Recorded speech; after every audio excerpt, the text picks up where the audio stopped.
Universidad Salud. Somos estudiantes de la Escuela Superior Politécnica de Chimborazo. Facultad de Ciencias, Escuela de Física y Matemáticas. Con ustedes, Paulina Morocho y Susana Guevara, hablaremos sobre el tema de efecto fotoeléctrico. Empezaremos dando una breve introducción. El efecto fotoeléctrico fue descubierto por Heinrich en 1887, al observar que ciertos materiales, bajo la acción de la luz, emiten cargas negativas. Más adelante se pudo comprobar que eran electrones, y que la emisión se debía principalmente a la radiación ultravioleta. Los metales alcalinos son una excepción, pues son capaces de emitir electrones al incidir a ellos la luz visible. Una breve historia. Max Planck nació en Kiel, Alemania. Después de estudiar en Múnich y en Berlín, Planck obtuvo su grado en doctor. Al comenzar su carrera, Planck se dedicó al estudio de la termodinámica, tema por el cual se interesó a lo largo de toda su vida. Se propuso deducir la ley teórica de la radiación de un cuerpo negro.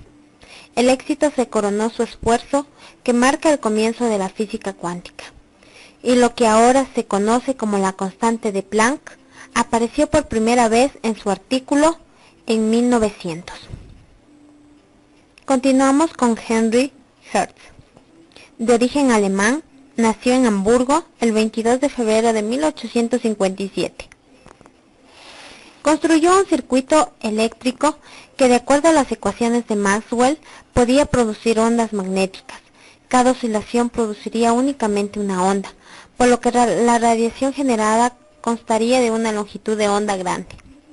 Para establecer la presencia de la mencionada radiación, Hertz fabricó un dispositivo conformado de dos espiras entre las cuales existía un pequeño espacio de aire. Hertz se dio cuenta de que al pasar corriente por la primera espira, se originaba corriente en la segunda. También Hertz demostró que la naturaleza de estas ondas y la susceptibilidad hacia la reflexión y refracción eran igual que las ondas de luz. Se llama efecto fotoeléctrico al proceso de emisión de electrones en la superficie de un metal alcalino, cuando incide sobre las radiaciones de la luz visibles y ultravioletas.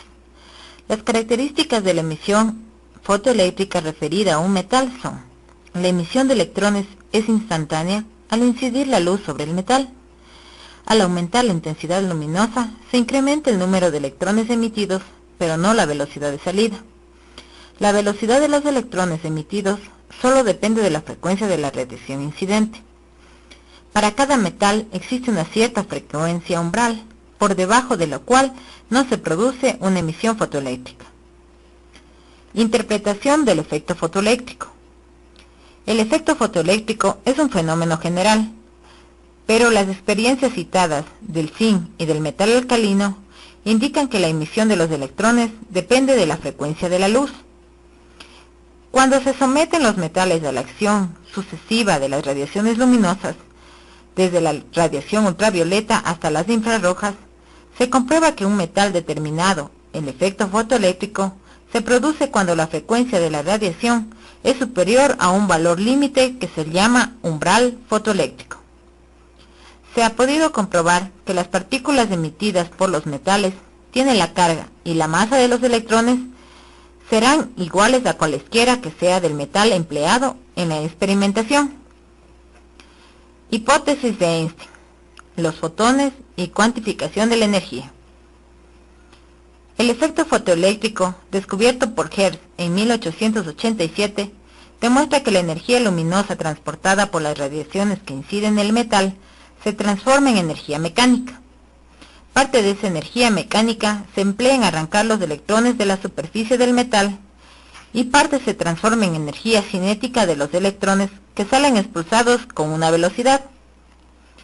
La teoría ondulatoria de la luz no explica suficientemente el efecto fotoeléctrico, ya que según esta teoría, la energía luminosa transportada por una radiación.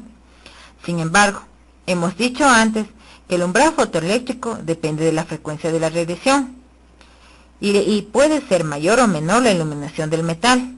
Esto influye en el número de electrones impulsados. pero no en la velocidad que quiere. La energía radiante, tal como la luz, se propaga en paquetes de energía, cuyos tamaños son proporcionales a la frecuencia de la radiación. La energía ha de ser absorbida o emitida por cuantos completos, no siendo admisibles fracciones de cuanto. En definitiva, la energía, igual que la materia, presenta una estructura continua. A partir de la teoría de Planck, todas las energías están permitidas, sino solo aquellas que sean múltiples de la constante de Planck. Definimos al fotón. El fotón es la unidad de radiación electromagnética con una longitud de onda y una frecuencia determinada que posee una cierta cantidad de energía llamada cuanto de energía. Como conclusiones, el resultado del efecto fotoeléctrico, como ya dijimos, es la emisión de electrones en la superficie de un metal alcalino cuando inciden sobre él radiaciones de luz. Pueden ser visibles o ultravioletas. Tenemos como resultado de la luz natural, como la ultravioleta, que está cargada de electrones y que es fuente de energía natural. El efecto fotoeléctrico se produce cuando la frecuencia de la radiación es superior que un valor límite que se llama umbral fotoeléctrico. Se ha podido comprobar que las partículas emitidas por los materiales tienen la carga y la masa de los electrones, y son iguales cualquiera que sea el metal empleado en la experiencia. Gracias.